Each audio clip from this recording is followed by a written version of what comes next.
Speaking at the budget's defense of the aviation sector, the minister, Hadi Sirika, gave a summary of the 2018 budget's performance. He said the sum of 26.9 billion naira was appropriated for the ministry for capital expenditure, out of which the sum of 3.1 billion naira was released to the ministry. The sum of 2,998,641,889 naira and 62 kobo, representing 96%, has so far been expended as at March 15th, 2019, from the amount released. In addition, honorable members, the sum of 508,800,000 even was appropriated for overhead expenditure for the whole Ministry of Transportation, Aviation, Rail, Marine, and Land. As for the 2019 budget's proposal, Hadi said the sector has proposed the sum of 47.5 billion naira, which he said will be used to give most airports across the country a facelift. Provisions for biggest modern aircrafts, such as A380. 3. Change in departure and arrival flows to rhyme with the railway station in Abuja.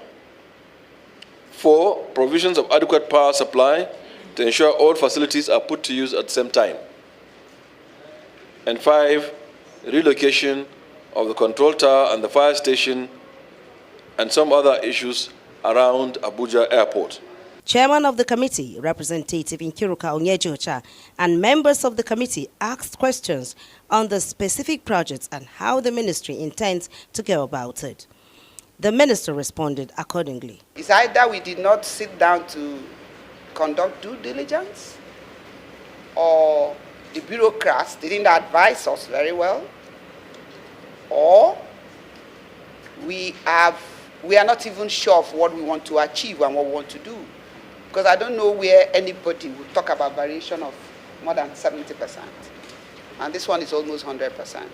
I want to suggest that they all do updates of the performance till at least 15th of March, as the ministry has done, so that we will be kept up to date. At what time was the money released to you, the 11% of the capital budget? The monies were borrowed, but there were projects that were not planned carefully and very well, and they are not following, or they have not followed the laid down plans that they themselves created at the time. So they conceived the idea, they borrowed the money, and they designed the project through a consultant and handed over to the contractor to build. As soon as the contractor mobilized the site, or was about to mobilize the site, they changed the location of the terminal building. Charity Tanko, ITV News, Abuja.